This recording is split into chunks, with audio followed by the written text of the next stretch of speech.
Hi, this is Laura and welcome to lecture 3 in section 1 of how to snack to reduce your cravings. Now, in this quick lecture today, we're going to be talking about your snacking constraints, and really what I want to do is show you the factors that might influence or constrain your snack choices and habits. Now, I'll explain why this is important in a moment, but as you know, there's lots of things that can kind of come up and derail your healthy snack options, and this lecture is all about helping you look at those different things and work through them and actually break down some barriers in terms of what you do differently around your snacking habits. So I really want you to, in this module, identify your own snacking constraints and also some actions to reduce them. And yours will be different to many other people's doing the course, dependent on your lifestyle and your situation. And there's a worksheet that goes with this module to help you. So let's look at some of the different snacking constraints.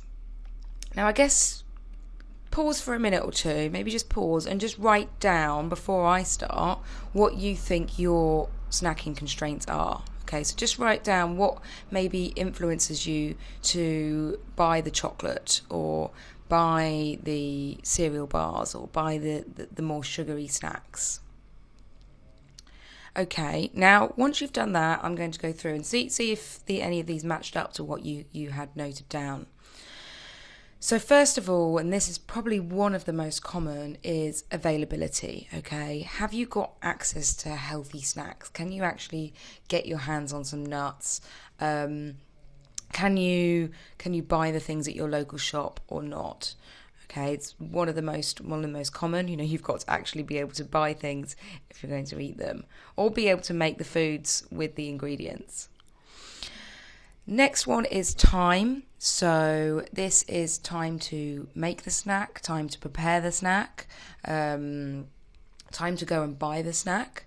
Okay, maybe you've just got really, really busy day-to-day routine at work and you don't feel you've got time to get out and get the things or get to the shop where you need to buy the certain snacks. Okay, so time is another very common one. Food dislikes. So this may be the fact that you just really don't like anything with nuts in it, or you don't like anything if it's got tomato in it, and therefore you can't buy that type of sandwich, or you can't buy a certain snack. Okay, so I had a client again who didn't like any seeds, so lots of snacks where you kind of get mixed seeds, or if there's mixed seeds sprinkled on top or something, you know, that took it out of his options. So food dislike is another one. Cost. So maybe you are on a bit of a budget at the moment and you don't really feel at the moment you can afford some of the snacks, or they're just very expensive in your area, and they're out of your remit.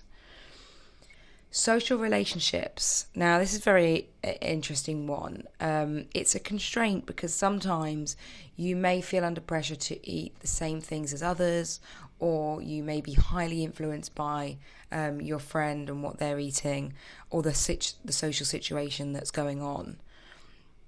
Another one that's very closely linked to this is communal. So, can you not eat anything hot because you're in an office and it's going to smell? It sounds silly, but it's a constraint. It can change. It can mean that you can't have a certain snack. So, for example, boiled eggs is a classic one.